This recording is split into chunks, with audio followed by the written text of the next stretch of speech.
नमस्कार. मी डॉक्टर प्रशांत फडणीस, अर्थशास्त्र विभाग प्रमुख, बाळासाहेब देसाई कॉलेज, पाटण.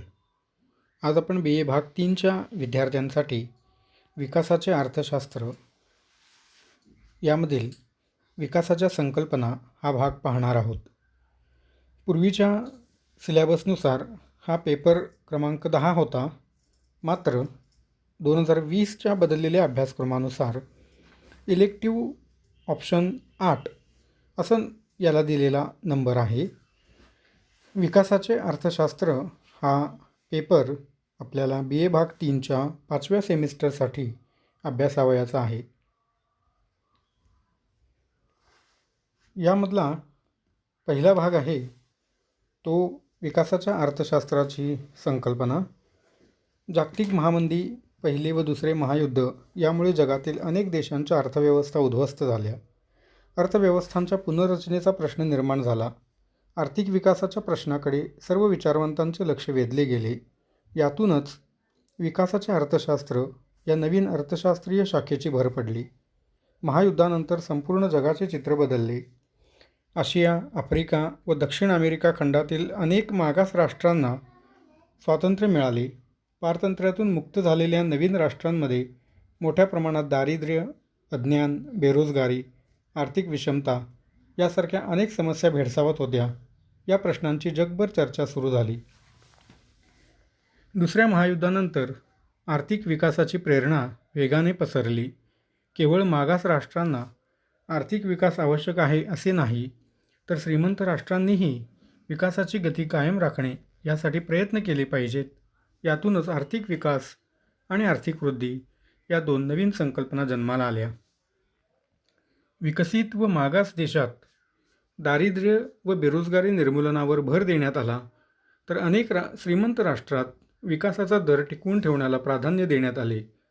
श्रीमंत राष्ट्र त्यांच्या संपत्तीत कशी भर पडेल व जनतेचे राहणीमान कसे उंचावता येईल यासाठी प्रयत्नशील आहेत.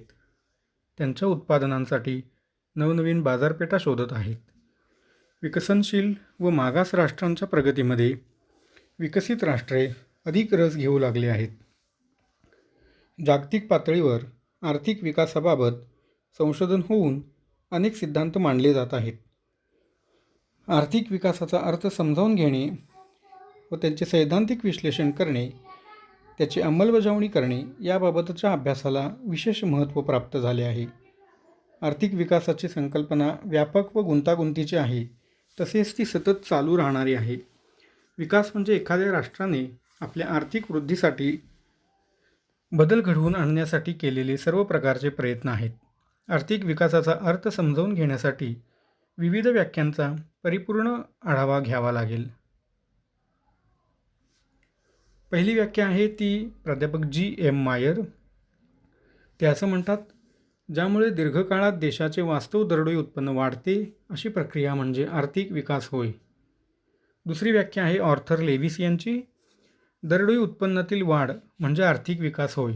दरडोई उत्पन्नातील ही वाढ नैसर्गिक साधनसंपत्ती व मानवी व्यवहार यावर अवलंबून आहे. ऑर्थर लेविस यांनी गुणात्मक बाजूला जास्त महत्त्व दिलेले आहे.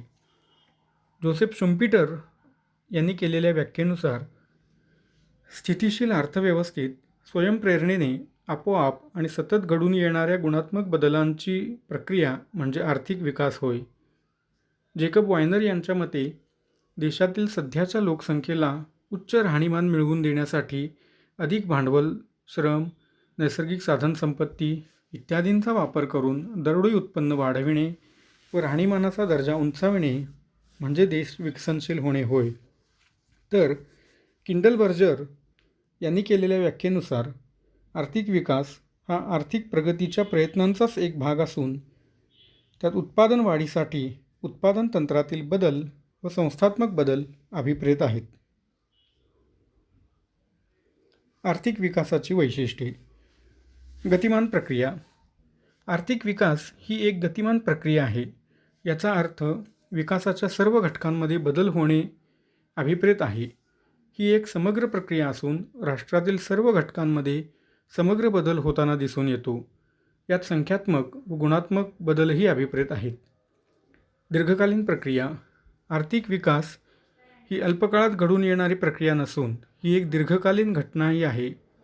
आर्थिक नियोजन आर्थिक विकासाचे एक साधन नाही, त्याच्या सहाय्याने दीर्घकालीन उद्दिष्टे निश्चित केली जातात. ही उद्दिष्टे फलदायी ठरतात तेव्हा आर्थिक विकास घडून येतो. दीर्घकाळात देशात वाहतूक, दळणवळण, उत्पादन, कौशल्य, तंत्रज्ञान, पोलाद निर्मिती, विद्युत निर्मिती अशा अनेक क्षेत्रात फेरबदल घडून येतात. तिसरं आहे दरडोई उत्पन्नात वाढ. देशाचे वास्तव राष्ट्रीय उत्पन्न व दरडोई उत्पन्न वाढणे म्हणजेच आर्थिक विकास होणे होय. मायर व बाल्डविन यांच्या मते वास्तव दरडोई उत्पन्नातील वाढ हीच आर्थिक विकासाचा योग्य मापदंड होय. वस्तुरूप उत्पादनातील वाढ हा देखील आर्थिक विकासाचा विश्वसनीय गणक आहे. संसाधनांचा योग्य वापर. देशातील जमीन, पाणी, खनिज संपत्ती, हवामान व इतर सर्व प्रकारची नैसर्गिक संसाधनांचा योग्य व कार्यक्षम वापर होणे आर्थिक विकासामध्ये अभिप्रेत आहे. संसाधनांच्या कार्यक्षम वापरासाठी भांडवल पुरवठा व तंत्रज्ञान हे 2 घटक आवश्यक आहेत. आर्थिक वृद्धी. विकास कार्याद्वारे राष्ट्राचे उत्पादन, उपभोग, गुंतवणूक, व्यापार, रोजगार पातळी इत्यादी गोष्टी सतत वाढ होत गेली पाहिजे. याचा अर्थ असा की देशातील एकूण घडामोडी अल्प पातळीवरून हळूहळू उच्च पातळीच्या दिशेने बदलू लागल्या पाहिजेत.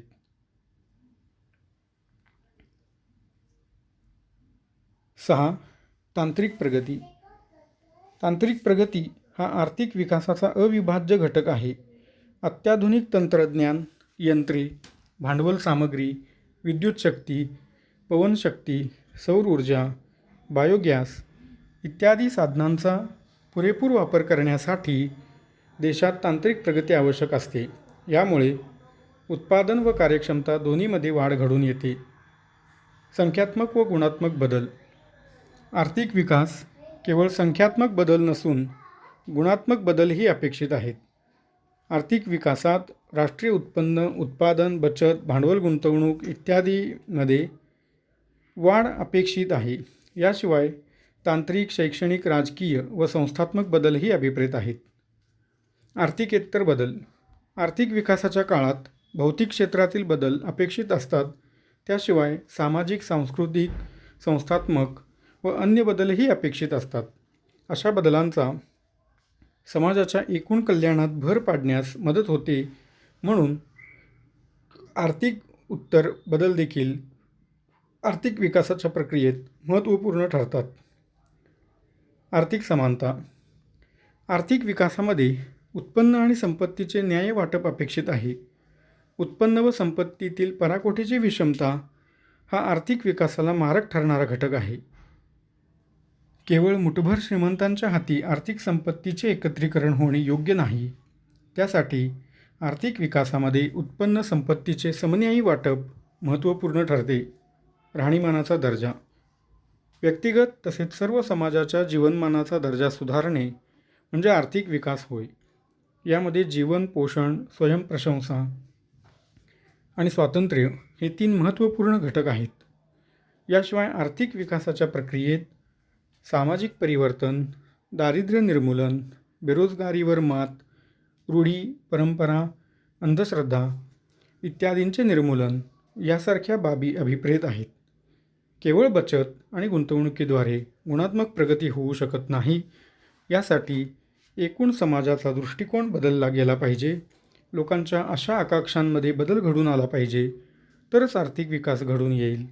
आर्थिक विकास ही अविकसित, मागास व विकसनशील देशांसाठी एक महत्त्वपूर्ण घटना आहे. धन्यवाद.